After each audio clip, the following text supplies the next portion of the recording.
O Mahabharata. De Krishna Dvaipayana Vyasa. Livro 12, Santi Parva.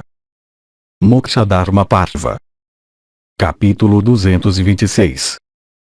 Namushi para Purandara, Sacra, sobre aguentar tristeza e calamidade.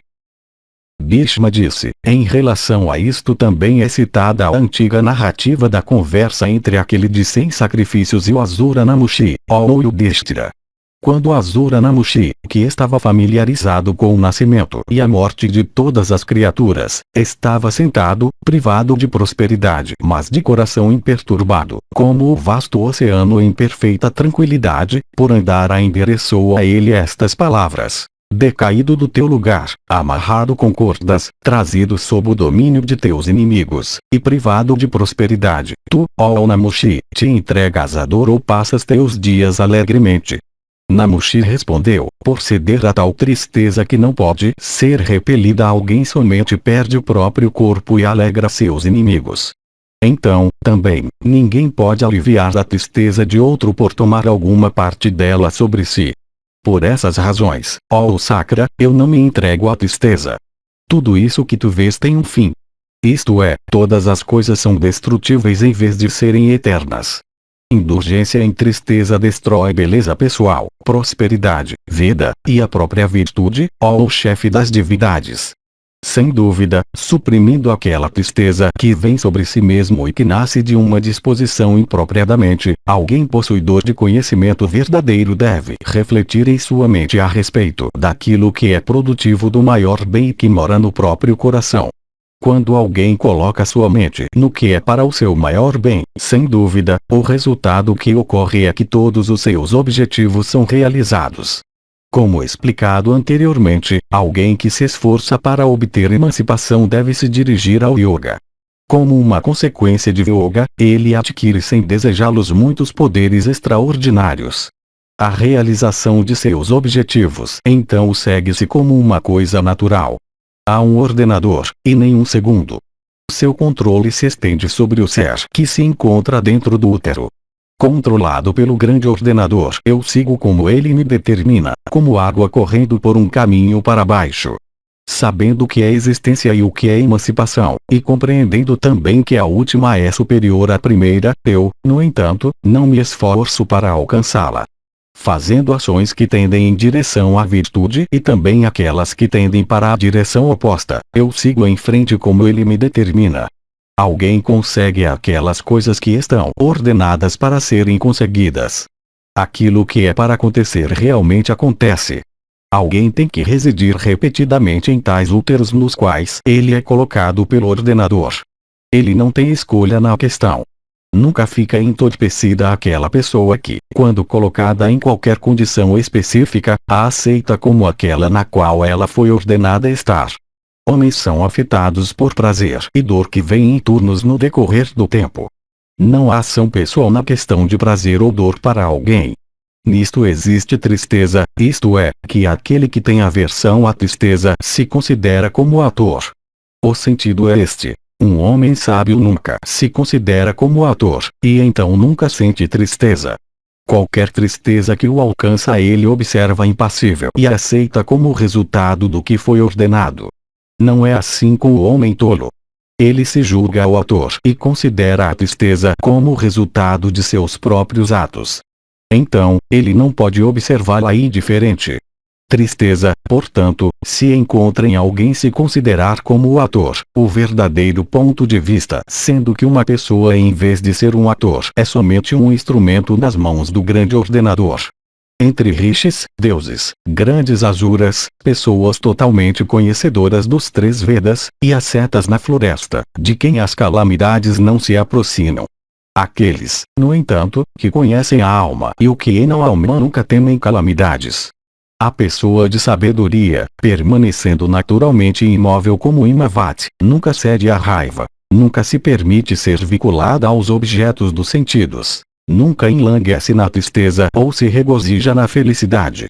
Quando oprimida mesmo até pelas maiores aflições, tal pessoa nunca se entrega à aflição. é muito superior àquela pessoa a quem mesmo o maior sucesso não pode alegrar e até calamidades terríveis não podem afligir, e que tolera prazer e dor, e aquilo que há entre ambos, com um coração inabalável. Em qualquer condição que uma pessoa possa cair, ela deve convocar contentamento sem se entregar à tristeza. De fato, dessa maneira alguém deve afastar de si mesmo a dor crescente que é nascida na mente que, se não for dissipada, sem dúvida causará a dor. Aquela assembleia de pessoas eruditas envolvidas em discussão a respeito de deveres baseados nos rutis e nos ritis não é uma boa assembleia. De fato, ela não merece ser chamada pelo nome de assembleia, entrando na qual um homem pecaminoso não se torna tomado pelo medo nascido de seus atos maus. É o principal homem de sua espécie, aquele que, tendo sondado e investigado a retidão, consegue agir de acordo com as conclusões às quais ele chega. O objetivo deste verso é mostrar que conclusões corretas em relação aos deveres são muito raras. As ações de um homem sábio não são facilmente compreensíveis. Aquele que é sábio nunca fica entorpecido quando desgraças caem sobre ele. Mesmo que ele decaia de sua posição como Gautama em sua velhice, por calamidade muito grande, ele não se permite ser entorpecido. Este é um golpe duro. O ouvinte, isto é, Indra, tinha violado, sob circunstâncias da mais perversa fraude, a castidade da esposa de Gautama, a Alia. Gautama teve que punir sua esposa por transformá-la em uma pedra. Essa punição, no entanto, teve um efeito sobre Gautama, visto que ela pôs um fim à sua carga de uma vida familiar. Apesar de tal aflição terrível, Gautama não permitiu que seu contentamento partisse de seu coração. O efeito da alusão é dizer a Indra que o orador não é como ele mas como Gautama, isto é, que Namushi não era o escravo de suas paixões mas que ele o mestre de seus sentidos. Por qualquer um desses, isto é, mantras, força, energia, sabedoria, destreza, comportamento, conduta, ou a afluência de riqueza, uma pessoa pode adquirir aquilo que não foi ordenado para ser adquirido por ela. Que tristeza então há pela não aquisição daquilo no qual alguém colocou seu coração? Antes que eu nascesse, aqueles que têm a questão em suas mãos tinham ordenado que eu deveria fazer e sofrer. Eu estou realizando o que foi dessa maneira ordenado para mim. O que então a morte pode fazer para mim? Alguém obtém somente aquilo que foi ordenado para ser obtido. Alguém vai para aquela parte onde foi ordenado que ele é para ir. São obtidas aquelas tristezas e alegrias que estão ordenadas para serem obtidas. O homem que, sabendo disso perfeitamente, não se permite ser entorpecido, e que está contente sob felicidade e tristeza, é considerado como o principal de sua espécie. Capítulo 227. Indra e Vali derrotado sobre superioridade do tempo. Yudhishthira disse, o que, de fato, é bom para um homem que está caído em infortúnio terrível, quando perda de amigos ou perda de reino, ó monarca, ocorreu? Neste mundo, ó touro da raça Bharata, tu és o principal de nossos instrutores. Eu te pergunto isto. Cabe a ti me dizer o que eu perguntei. Bhishma disse, para alguém que foi privado de filhos e esposas e prazeres de todos os tipos e riqueza, e está mergulhado em angústia terrível, a firmeza é o maior bem, ó rei. Nunca está emaciado o corpo de alguém que é sempre possuidor de firmeza. Não se afligir traz felicidade, e também saúde que é uma posse superior. Pela saúde do corpo, alguém pode obter prosperidade novamente. Aquele homem sábio, ó majestade, que adere a uma direção de conduta correta enquanto afligido pelo infortúnio consegue adquirir prosperidade, paciência, e perseverança na realização de todos os seus objetivos. Em relação a isto é mais uma vez citada a antiga narrativa da conversa entre Vali e Vasava, ó Yudhishthira. Depois que a batalha entre os deuses e os asuras, na qual um grande número de Daityas e Danavas morreu, tinha acabado, Vali se tornou rei. Ele foi enganado por Vishnu, que uma vez mais, estabeleceu seu domínio sobre todos os mundos. Ele de 100 sacrifícios foi mais uma vez empossado com a soberania das divindades. Depois que o governo das divindades tinha sido assim restabelecido, e as 4 classes de homens tinham sido restabelecidas na prática de seus respectivos rumos de dever, os 3 mundos mais uma vez cresceram com prosperidade, e o alto-nascido ficou muito contente. Naquele tempo, acompanhado pelos Rudras, os Vasos, os Adityas, os Asvins, os Rishis celestes, os Gandharvas, os Siddhas, e outras classes de séries superiores, o poderoso Sakra, sentado em esplendor sobre seu príncipe de elefantes de 4 presas chamado Airavata, fez uma jornada por todos os mundos.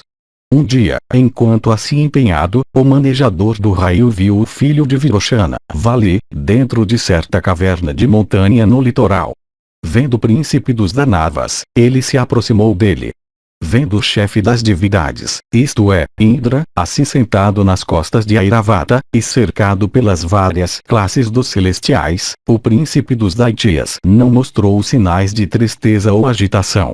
Indra também, vendo Vali permanecer impassível e destemido, se dirigiu a ele das costas do seu principal dos elefantes, dizendo: Como é, ó Daitya, que tu estás assim impassível? É isto devido ao teu heroísmo ou por tu teres servido com reverência a pessoas idosas? Isto é devido a tua mente ter sido purificada por penitências. A qualquer causa que isto seja devido, este estado de espírito é certamente muito difícil de ser alcançado. Lançado de uma posição que era certamente a mais alta, tu estás agora privado de todas as tuas posses, e tu foste trazido sob o domínio de teus inimigos. Ó filho de Virochana, o que é aquilo por teres recorrido ao qual tu não sofres embora a ocasião seja para aflição? Antigamente, quando tu estavas na posse da soberania da tua própria classe, prazeres inigualáveis eram teus. Agora, no entanto, tu estás privado de tua riqueza e joias e soberania. Diga-nos por que estás assim inalterado. Tu eras antes disso um Deus, sentado no trono de teu pai e avós. Vendo a ti mesmo hoje despojado por teus inimigos, por que tu não te afliges? Tu estás atado no laço de Varuna e foste atingido por meu raio. Tuas esposas foram tiradas e tua riqueza também. Diga-nos por que tu não te entregas à dor. Privado de prosperidade e decaído da fluência, tu não cedes à angústia. Isto, de fato, é algo que é muito notável. Quem mais, ó Vali, além de alguém como tu, ousaria suportar o peso da existência depois de ser despojado da soberania dos 3 mundos? Ouvindo sem nenhum sofrimento essas e outras palavras cortantes que Indra endereçou a ele, enquanto afirmando sua própria superioridade sobre ele, Vali, o filho de Virochana, respondeu destemidamente para seu interrogador, dizendo as seguintes palavras. Vali disse: Quando calamidades têm me oprimido, ó Sakra, o que tu ganhas com tal jactância agora? Hoje eu te vejo, ó Purandara, diante de mim com o raio erguido em tua mão. Antigamente, no entanto, tu não podias te comportar dessa maneira. Agora de alguma maneira tu ganhaste aquele poder. De fato, quem mais além de ti poderia proferir tais palavras cruéis? Aquela pessoa que, embora capaz de punir, mostra compaixão em direção a um inimigo heróico derrotado e trazido sob seu domínio, é realmente um indivíduo muito superior. Quando 2 pessoas lutam, vitória em combate é certamente duvidosa. Uma das 2 certamente se torna vitoriosa, e a outra vem a ser derrotada. Ó chefe das divindades, não deixe que tua disposição seja assim. Não imagine que tu te tornaste o soberano de todas as criaturas depois de ter conquistado todos com teu poder e destreza. Aquilo que nós nos tornamos, ó Sakra, não é o resultado de alguma ação nossa. Que tu te tornaste assim, ó manejador do raio, não é o resultado de algum ato teu. O que eu sou agora tu serás no futuro. Não me desconsidere, pensando que tu fizeste uma façanha extremamente difícil. Uma pessoa obtém felicidade e miséria uma depois da outra no decorrer do tempo. Tu, ó Sakra, obtiveste a soberania do universo no curso do tempo, mas não por causa de algum mérito especial em ti. É o tempo que me leva em seu curso. Este mesmo tempo também te leva para diante. É por isso que eu não sou o que tu és hoje, e tu também não és o que nós somos. serviços respeitosos feitos aos pais, culto reverente das divindades, prática devida de alguma boa qualidade, nenhum destes pode outorgar felicidade a alguém. Nem conhecimento, nem penitências, nem caridade, nem amigos, nem parentes podem resgatar alguém que está afligido pelo tempo. Homens não podem evitar, mesmo por 1000 recursos, uma calamidade iminente. Inteligência e força são inúteis em tais casos. Não há um salvador de homens que estão afligidos pelo curso do tempo. Que tu, ó Sacra, te considerasses como ator jaz na base de toda a tristeza. Se o pretenso fazedor de uma ação é ator real dela, aquele fazedor então não seria ele mesmo o trabalho de alguém, mas isto é, o Ser Supremo. Então, porque o fazedor aparente é ele mesmo o produto de outro, aquele outro é o Ser Supremo acima de quem não há nada superior. Ajudado pelo tempo eu te derrotei. Ajudado pelo tempo tu me derrotaste. É o tempo que é um movedor de todos os seres que se movem. É o tempo que destrói todos os seres. Ó Indra, por tua inteligência, ser de uma espécie vulgar, tu não vês que a destruição espera todas as coisas. Alguns, de fato, te consideram altamente como alguém que adquiriu por suas próprias ações a soberania do universo. Apesar de tudo isso, como pode alguém como nós, que conhece o rumo do mundo, se entregar ao pesar por ter sido afligido pelo tempo, ou permitir que nossa compreensão seja entorpecida, ou ceder à influência do erro? A minha compreensão ou aquela de alguém como eu, mesmo quando nós estamos oprimidos pelo tempo, entrando em contato com uma calamidade, se permitirá ser destruída como um barco naufragado no mar. Eu mesmo, tu, e todos aqueles que no futuro se tornarão chefes das divindades teremos, ó Sacra, que seguir o caminho pelo qual centenas de Indras seguiram antes de ti. Quando tua hora amadurecer, o tempo sem dúvida te destruirá como eu, tu que és agora tão invencível e que agora brilhas com esplendor sem igual. No decorrer do tempo muitos milhares de Indras e de divindades são varridos yuga após yuga. O tempo, de fato, é irresistível. Tendo obtido tua posição atual, tu te consideras muito, assim como o Criador de todos os seres, o divino e eterno Brahman. Essa tua posição foi alcançada por muitos antes de ti. Com ninguém ela demonstrou ser estável ou interminável. Por causa, no entanto, de uma compreensão superficial, só tu a consideras como imutável e eterna. Tu confias naquilo que não é merecedor de confiança. Tu julgas eterno aquilo que não é eterno.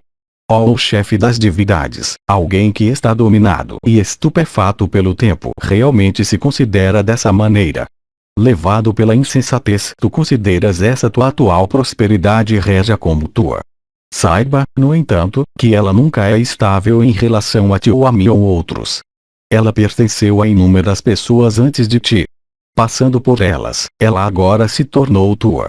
Ela ficará contigo, ó Vasava, por algum tempo e então demonstrará sua instabilidade. Como uma vaca abandonando uma vala de beber por outra, ela sem dúvida te abandonará por outro alguém. Tantos soberanos se foram antes de ti que eu não me arrisco a fazer uma enumeração. No futuro também, ó Purandara, inumeráveis soberanos se erguerão depois de ti.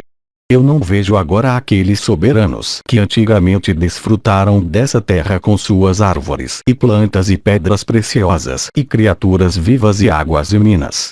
Prithu, Aila, Maya, Bhima, Naraka, Samvara, Asvagriva, Pulaman, Svarbano, cujo estandarte era de uma altura imensurável, Pralada, Namushi, Daksha, Viprashiti, Viroshana, Rinisheva, Suotra, Buryan, Pushavat, Vrisha, Satyapsu, Rishava, Valu, Kapilasva, Virupaka, Vana, Kartasvara, Vani, Visvadashtra, Nairiti, Sankosha, Varitaksha, Varaya, Asva, Rushiprabha, Visvajit, Pratirupa, Vrishanda, Vishkara, Madhu, Hiranyakasipu, Udanava Kaitaba, e muitos outros que eram Daitias e Danavas e Rakshasas, esses e muitos mais não citados, pertencentes a épocas remotas e ainda mais remotas, grandes Daitias e principais dos Danavas, cujos nomes nós temos ouvido, de fato, muitos principais dos Daitias dos tempos antigos, tendo partido, deixaram a terra.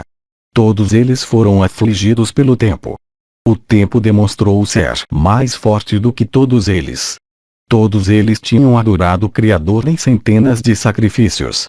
Tu não és a única pessoa que fez isso. Todos eles eram devotados à justiça e todos sempre realizavam sacrifícios grandiosos. Todos eles eram capazes de viajar pelos céus, e todos eram heróis que nunca mostravam suas costas em batalha. Todos eles tinham corpos muito fortes e todos tinham braços que pareciam com pesadas clavas. Todos eles eram mestres de centenas de ilusões, e todos podiam assumir qualquer forma que desejassem. Nós nunca ouvimos que, tendo se envolvido em batalha, algum deles alguma vez sofreu uma derrota. Todos eles eram firmes cumpridores do voto de veracidade, e todos se divertiam como eles desejavam. Dedicados aos Vedas e ritos védicos, todos eles eram possuidores de grande erudição. Possuidores de grande poder, todos eles tinham obtido a maior prosperidade e riqueza. Mas nenhum daqueles soberanos de grande alma tinha um menor traço de orgulho por causa da soberania. Todos eles eram generosos, dando a cada um o que cada um merecia. Todos eles se comportaram devidamente e apropriadamente em direção a todas as criaturas. Todos eles eram a progênie das filhas de Daksha. Dotados de grande força, todos eram senhores da criação. Chamuscando todas as coisas com a energia, todos eles brilhavam com esplendor. Ainda assim todos eles foram varridos pelo tempo. Em relação a ti, ó Sakra, é evidente que quando tu tiveres, depois de desfrutar da terra, quis deixá-la, tu não serás capaz de controlar tua aflição. Rejeite este desejo que tu nutres por objetos de afeição e prazer. Rejeite este orgulho que é nascido da prosperidade. Se tu agires dessa maneira, tu então poderás suportar a dor que está ligada à perda de soberania. Quando chegar a hora de tristeza, não ceda à tristeza. Similarmente, quando chegar a hora de alegria, não te regozije. Desconsiderando o passado e o futuro, viva contente com o presente. Quando o tempo que nunca dorme veio sobre mim, que sempre estava atento aos meus deveres, dirija teu coração aos caminhos de paz, ó Indra, porque aquele mesmo tempo logo virá sobre ti. Tu me perfuras com tuas palavras, e tu pareces estar decidido a inspirar medo em mim. De fato, me encontrando sereno, tu consideras muito tua própria pessoa. O tempo me atacou primeiro. Ele está agora mesmo atrás de ti. Eu fui inicialmente derrotado pelo tempo. E foi por essa razão que tu depois conseguiste me derrotar, pelo que tu bradas em orgulho dessa maneira. Antigamente, quando acontecia de eu me zangar, qual pessoa sobre a terra poderia resistir diante de mim em batalha? O tempo, no entanto, é mais forte. Ele me subjugou. É por essa razão, ó Vasava, que tu és capaz de resistir perante mim. Aqueles 1000 anos celestes, que são a extensão de teu domínio, com certeza acabarão. Tu então cairás e teus membros se tornarão tão miseráveis quanto os meus agora, embora eu seja possuidor de energia imensa. Eu decaí da posição elevada que é ocupada pelo soberano dos 3 mundos. Tu és agora o Indra vigente no céu. Neste mundo encantador de seres vivos, tu és agora, por causa da passagem do tempo, um objeto de adoração universal. Tu podes dizer o que é aquilo por teres feito o qual tu te tornaste Indra hoje e o que também é aquilo por termos feito o qual nós caímos da posição que nós tínhamos. O tempo é o único criador e destruidor. Nada mais é causa no universo para a produção de algum efeito. Declínio, queda, soberania, felicidade, tristeza, nascimento e morte. Uma pessoa erudita por encontrar algum destes nem se regozija nem cede à tristeza. Tu, ó Indra, nos conhece. Nós também, ó Vasava, te conhecemos. Por que então tu te gabas dessa maneira perante mim, esquecendo, ó desavergonhado, que foi o tempo que fez de ti o que tu és? Tu testemunhaste qual era a minha destreza naqueles tempos. A energia e poder que eu costumava expor em todas as minhas batalhas fornecem evidência suficiente. Os Adityas, os Rudras, os Sadias, os Vasos, e os Maruts, ó marido de Sashi, foram todos derrotados por mim. Tu sabes muito bem, ó Sakra, que na grande batalha entre os deuses e os Asuras, as divindades reunidas foram rapidamente derrotadas por mim pela fúria do meu ataque. montanhas com suas florestas e os habitantes que viviam naquelas florestas, foram repetidamente arremessados por nós. Muitos foram os topos de montanha com extremidades escarpadas, que eu quebrei sobre tua cabeça. O que, no entanto, eu posso fazer agora? O tempo não pode ser detido. Se isto não fosse assim, não pense que eu não teria ousado te matar com aquele teu raio mesmo com um golpe de meu punho. O presente, no entanto, não é o meu momento para mostra de bravura. A hora que chegou é tal que eu agora devo adotar tranquilidade e tolerar tudo. É por esta razão, ó Osaka, que eu suporto toda essa tua insolência. Saiba, no entanto, que eu sou menos capaz de tolerar insolência do que tu. Tu te vanglorias perante alguém que, após seu tempo ter amadurecido, está cercado por todos os lados pela conflagração do tempo e atado fortemente nas cordas do tempo. Lá está aquele indivíduo sombrio que não pode ser resistido pelo mundo. De forma feroz, ele permanece lá, tendo-me atado como um animal inferior amarrado com cordas. Lucro e perda, felicidade e tristeza, luxúria e ira, nascimento e morte, cativeiro e liberdade, todos esses alguém encontra no decorrer do tempo. Eu não sou o ator. Tu não és o ator. É o ator aquele que, de fato, é onipotente. O tempo me amadurece para me jogar ao chão como uma fruta que apareceu em uma árvore. Há certas ações que por fazer as quais uma pessoa obtém felicidade no decorrer do tempo. Por fazer aquelas mesmas ações outra obtém miséria no decorrer do tempo. Versado como eu sou nas virtudes do tempo, cabe a mim não me entregar à aflição quando é o tempo que tem me atacado. É por essa razão, ó Osaka, que eu não sofro. A aflição não pode nos fazer algum bem. A dor de alguém que se entrega à aflição nunca dissipa sua calamidade. Por outro lado, a aflição destrói o poder de alguém. É por isso que eu não me entrego ao pesar. Assim endereçado pelo chefe dos Daitias, ele disse em sacrifícios, isto é, o poderoso e de mil olhos castigador de Paka, reprimiu sua fúria e disse estas palavras. Sakra disse, vendo este meu braço erguido, equipado com raio, e aqueles laços de Varuna, quem há cuja compreensão não seria agitada, incluindo o próprio destruidor que empreende a morte de todos os seres? Tua compreensão, no entanto, tão firme e tão dotada da visão da verdade, não foi agitada. Alto de coragem invencível, em verdade, tu estás impassível hoje por tua firmeza. Vendo que todas as coisas neste universo são fugazes, quem há nele que, dotado de corpo, ousaria depositar confiança em seu corpo ou em todos os objetos de seu desejo? Como tu, eu também sei que este universo não é eterno, e que ele tem sido lançado dentro da conflagração do tempo, que é terrível embora escondida da visão, que está queimando continuamente, e que é realmente infinita. Todos aqui são atacados pelo tempo. Nada entre os seres que são sutis ou grosseiros desfruta de uma imunidade do domínio do tempo. Todas as coisas estão sendo cozidas no caldeirão do tempo. O tempo não tem mestre. O tempo está sempre atento. O tempo está sempre cozinhando todas as coisas dentro de si mesmo. Ninguém, tendo uma vez entrado no domínio do tempo que está avançando incessantemente, pode escapar dele. Todos os seres incorporados podem estar desatentos ao tempo, mas o tempo está atento e plenamente acordado atrás deles. Ninguém alguma vez foi visto afastar o tempo de si. Antigo e eterno, e a encarnação da justiça, o tempo é uniforme em relação a todas as criaturas vivas. O tempo não pode ser evitado, e não há retrocesso em seu curso. Como um usurário somando seus interesses, o tempo soma suas porções sutis representadas por kalas, e lavas, e castas, e kshanas, e meses, e dias e noites. Como a corrente de um rio arrastando uma árvore cujas raízes foram alcançadas por ela, o tempo, alcançando aquele que diz, isso eu farei hoje, mas esta outra ação farei amanhã, o varre para longe. O tempo elimina alguém e os homens exclamam, eu o vi há pouco tempo atrás. Como ele morreu? Riqueza, confortos, postos, prosperidade, tudo cai vítima do tempo. Aproximando-se de todas as criaturas vivas, o tempo rouba suas vidas. Todas as coisas que erguem orgulhosamente alto suas cabeças estão destinadas a caírem. Aquilo que é existente é somente outra forma do inexistente. Tudo é transitório e instável. A tal convicção, no entanto, é difícil de se chegar.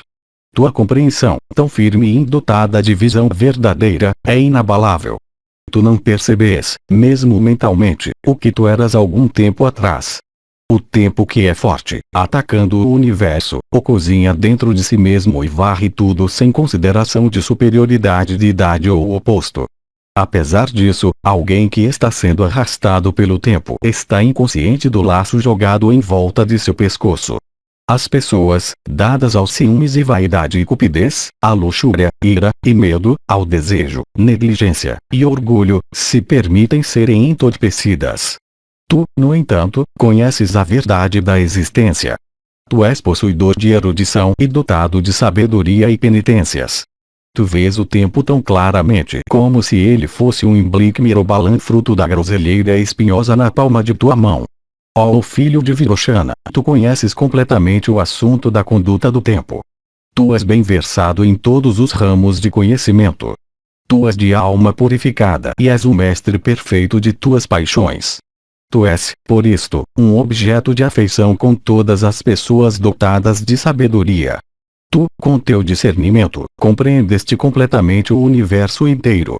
Embora tu tenhas desfrutado de todo tipo de felicidade, tu nunca és apegado a algo, e então tu não és maculado por nada. As qualidades de paixão e ignorância não te poluem, pois tu conquistaste teus sentidos. Tu serves somente tua alma, que é desprovida de alegria e tristeza. O amigo de todas as criaturas, sem animosidade, com teu coração colocado na tranquilidade, vendo-te assim, meu coração se inclina à compaixão em direção a ti.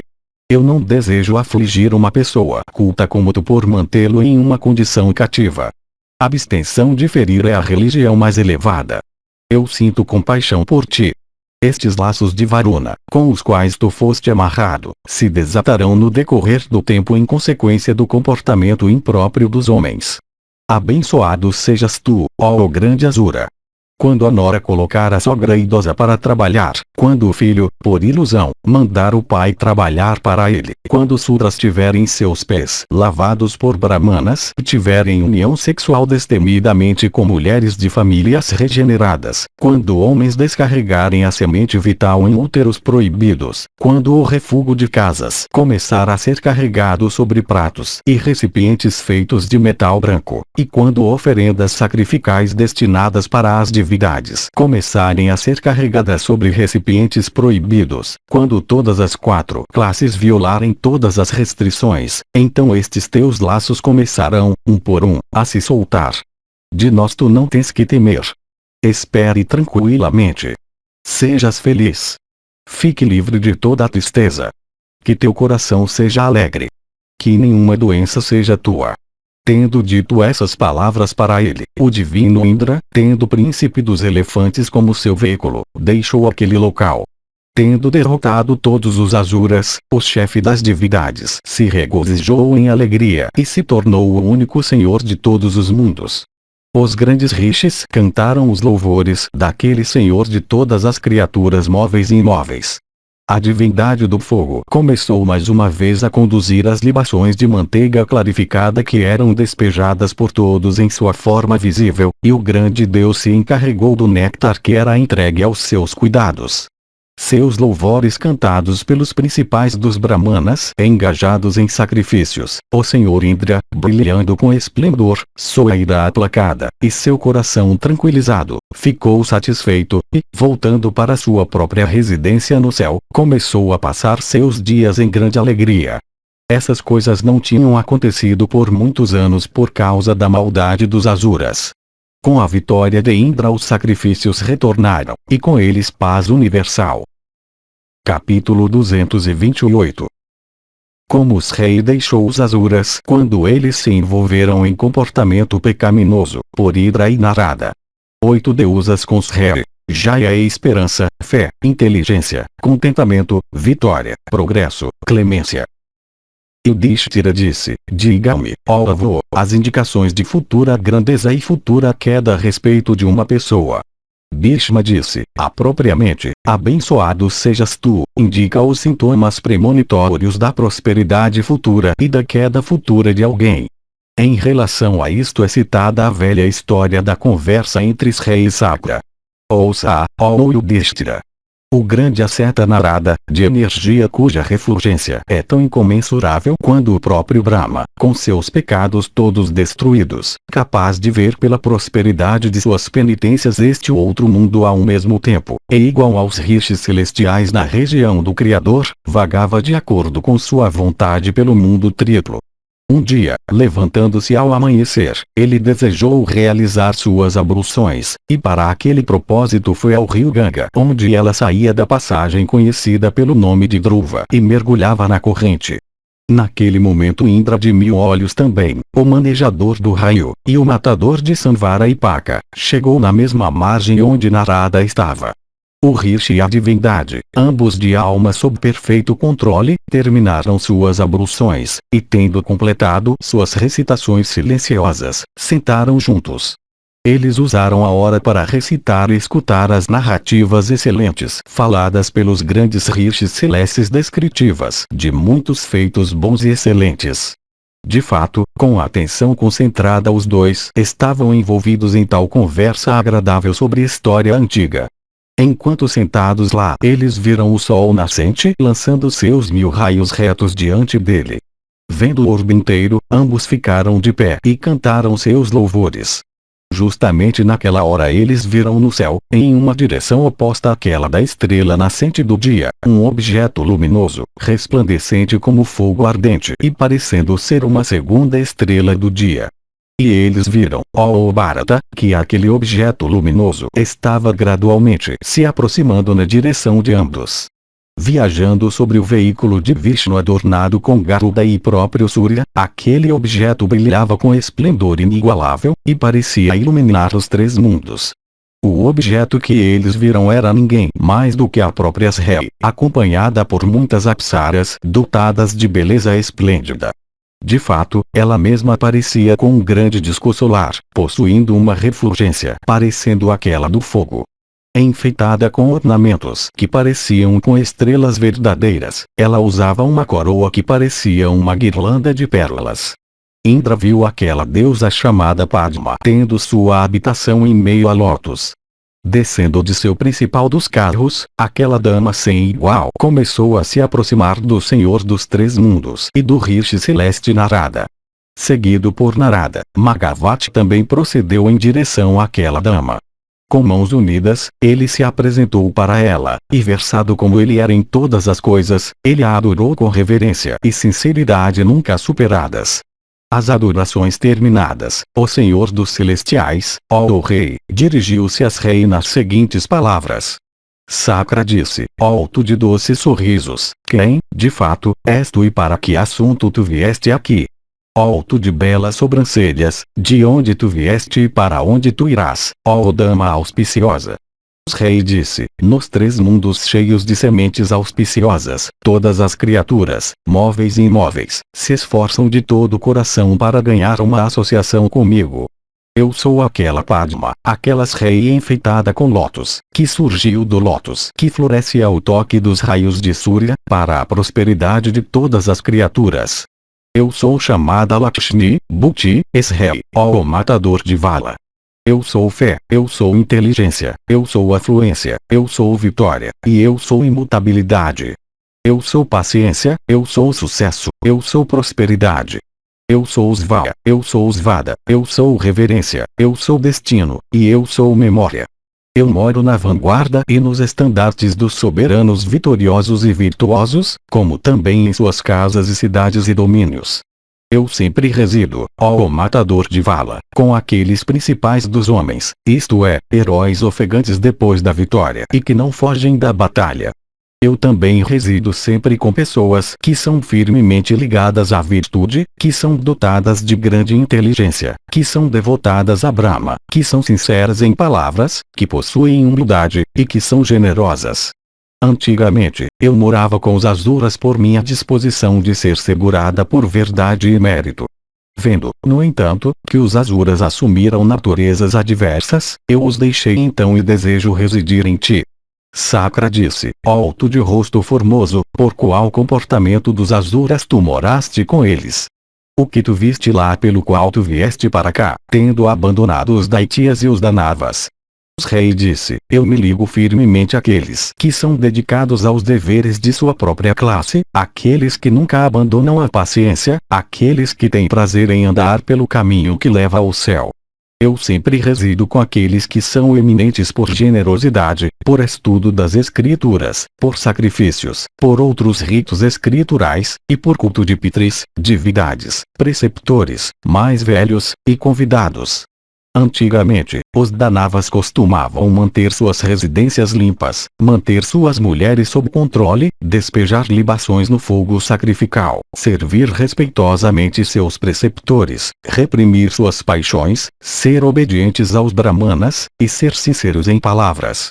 Eles eram cheios de fé, eles mantinham sua ira sob controle, eles praticavam a virtude de caridade, eles nunca invejavam outros. Eles costumavam manter seus amigos e conselheiros, e seus cônjuges. Eles nunca eram ciumentos. Antigamente, eles nunca atacavam uns aos outros, cheios de fúria. Eles eram todos contentes e nunca sentiam desgosto à visão da afluência e prosperidade de outras pessoas. Eles eram todos caridosos e econômicos, de conduta respeitável, e dotados de compaixão. Eles eram extremamente inclinados à benevolência, possuidores de simplicidade de conduta, firmes em fé, e tinham suas paixões sob completo controle. Eles costumavam manter seus empregados e conselheiros contentes, e eram gratos e dotados de fala gentil. Eles costumavam servir a todos como cada um merecia por sua posição e honra. Eles eram dotados de vergonha. Eles eram devotos rígidos. Eles costumavam realizar suas abluções em todos os dias sagrados. Eles costumavam se cobrir apropriadamente com perfumes e ungüentos auspiciosos. Eles também enfeitavam seus corpos devidamente. Eles eram praticantes de jejuns e penitências, eram confiantes, e proferidores de hinos védicos. O sol nunca se erguia sobre eles enquanto eles estavam dormindo. Eles nunca dormiam demais. Eles sempre se abstinham de coalhos e cevada socada. Eles costumavam todas as manhãs olhar para a manteiga clarificada e outros artigos auspiciosos, e com sentidos recolhidos eles costumavam recitar os Vedas e adorar Brahmanas com doações. Suas palavras eram sempre virtuosas, e eles nunca aceitavam doações. Eles sempre iam dormir à meia-noite, e nunca dormiam durante o dia.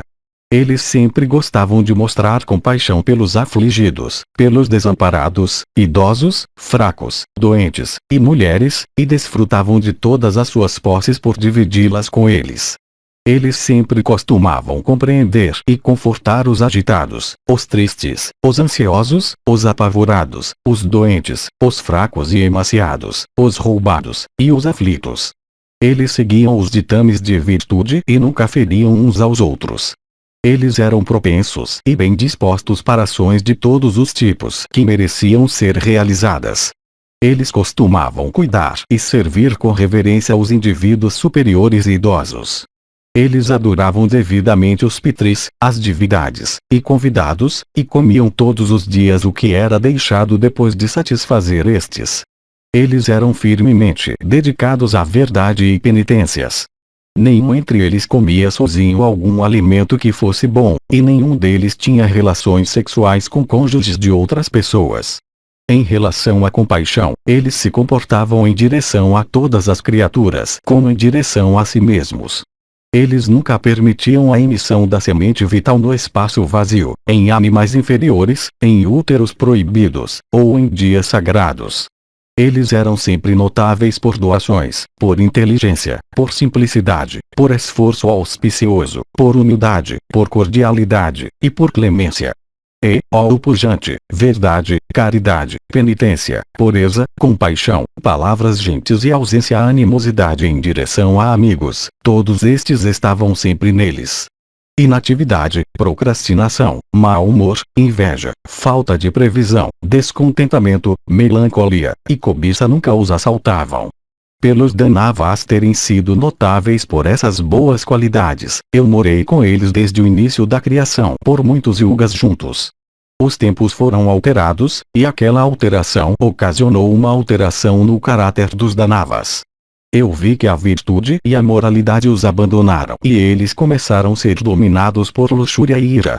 Pessoas, embora elas mesmas inferiores em capacidades, começaram a nutrir animosidades em direção a superiores em idade possuidores de qualificações superiores, e quando os últimos, possuidores de virtude e mérito, costumavam falar sobre tópicos apropriados em meio a assembleias, os primeiros começavam a escarnecer ou rir deles. Quando os superiores veneráveis em idade chegavam, os indivíduos mais jovens, sentados à vontade, se recusavam a adorar os primeiros por se levantarem e saudá-los com respeito. Na presença de pais, filhos começaram a exercer poder em questões que diziam respeito somente aos pais.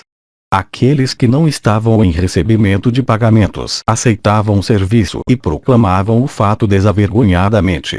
Aqueles entre eles que conseguiam acumular grande riqueza por fazer ações injustas e censuráveis vinham a ser estimados. Durante a noite eles começavam a gritar alto e agudamente. Seus fogos Oma cessaram de lançar chamas brilhantes e ascendentes. Filhos começaram a mandar nos pais, e esposas dominaram maridos. Mães, pais, mais velhos, preceptores, convidados, e guias cessaram de impor respeito por sua posição superior. As pessoas cessaram de educar com afeição seus próprios filhos e começaram a abandoná-los. Sem doar a porção definida em esmolas e reservar a parte fixa para oferecer aos deuses, cada um comia o que tinha. De fato, sem oferecerem seus bens para as divindades em sacrifícios e sem dividi-los com os pitris, os deuses, convidados, e os superiores veneráveis, eles se apropriavam deles para seu próprio uso desavergonhadamente. Seus cozinheiros não tinham mais qualquer consideração pela pureza de mente, ações, e palavras. Eles comiam o que era deixado descoberto. Seus cereais jaziam espalhados em quintais, expostos à devastação por corvos e ratos. Seu leite permanecia exposto, e eles começaram a tocar manteiga clarificada com mãos não lavadas depois de comerem. Suas espadas, facas domésticas, cestos, e pratos e xícaras de metal branco, e outros utensílios começaram a ficar espalhados em suas casas. Suas donas de casa se abstinham de cuidar delas. Eles não mais realizavam os reparos em suas casas e muros. Amarrando seus animais, eles se abstinham de lhes dar alimento e bebida. Desconsiderando as crianças que somente olhavam, e sem terem alimentado seus dependentes, os danavas comiam o que eles tinham.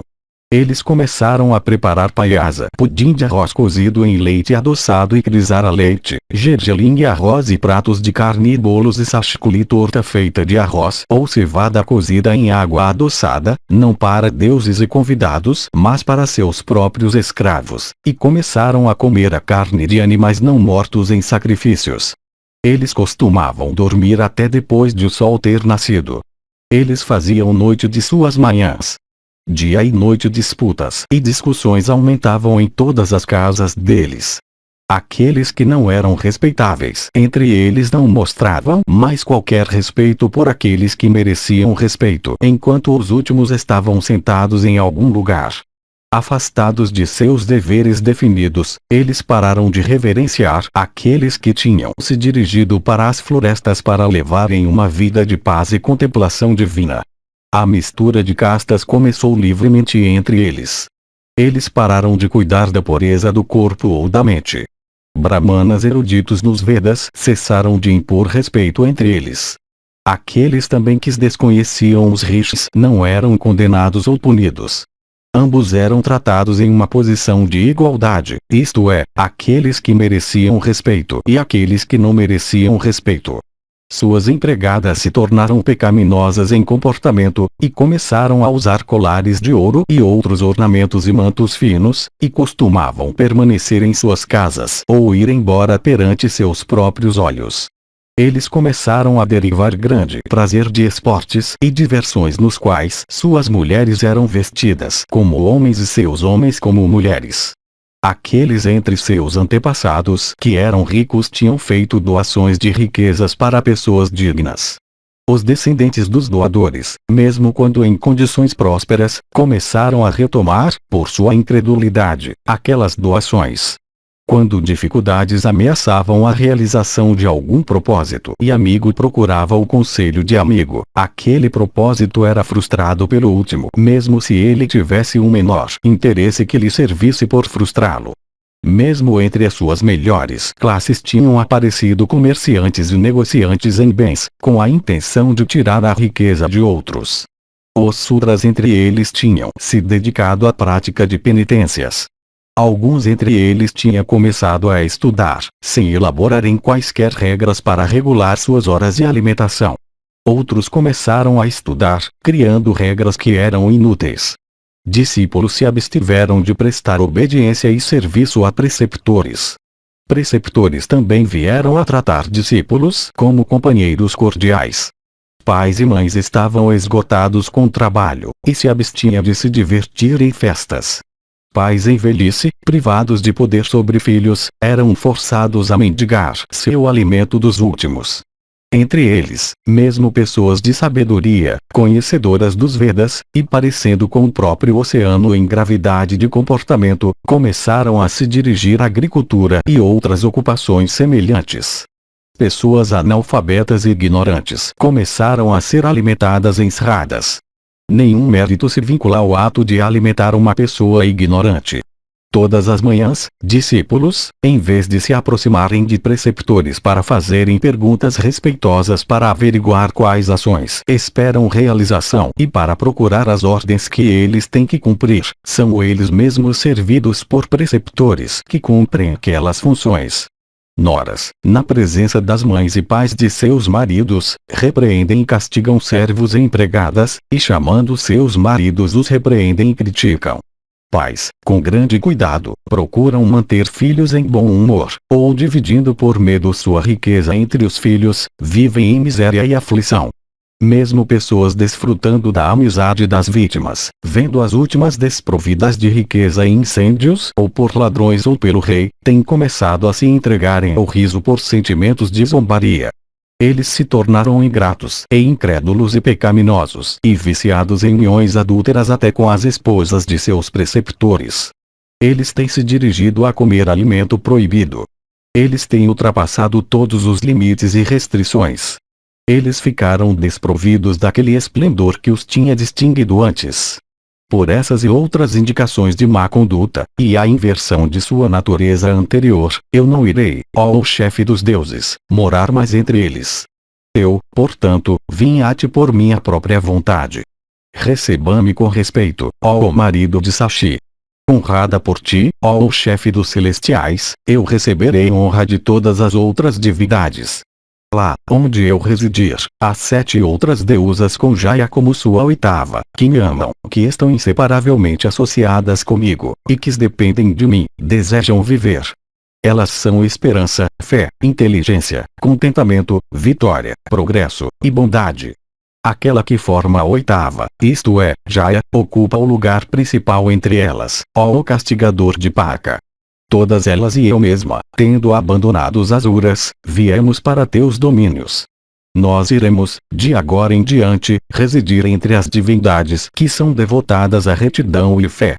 Depois que a deusa tinha falado dessa maneira, o Rishi Celeste Narada, e Vasava, o matador de Vritra, para alegrá-la, ofereceram a ela um acolhimento jubiloso.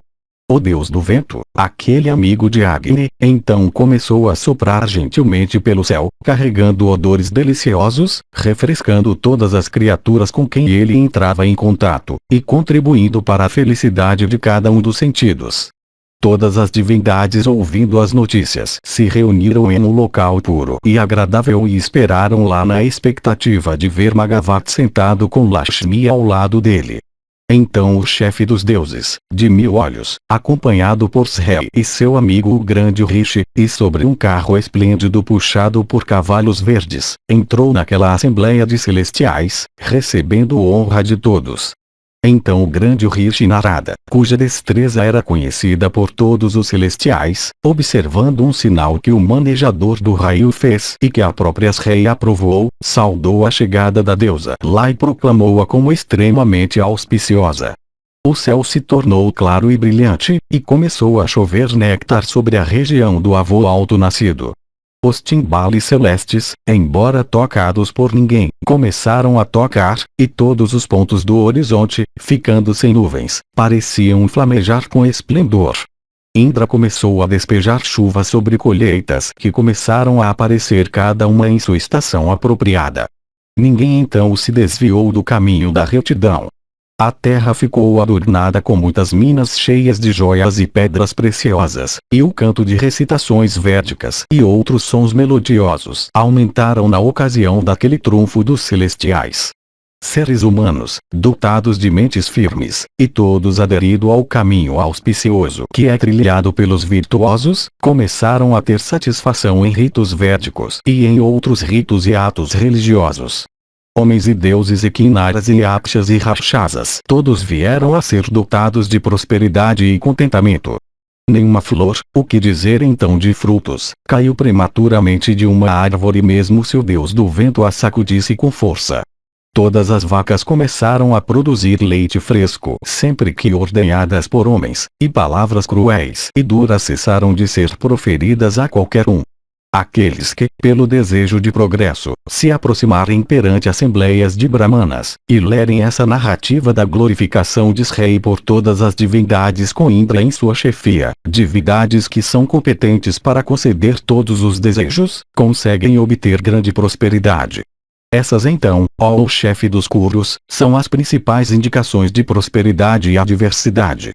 Estimulado por ti, eu te contei tudo. Cabe a ti te comportares de acordo com as instruções transmitidas nelas, compreendendo-as depois de reflexão cuidadosa.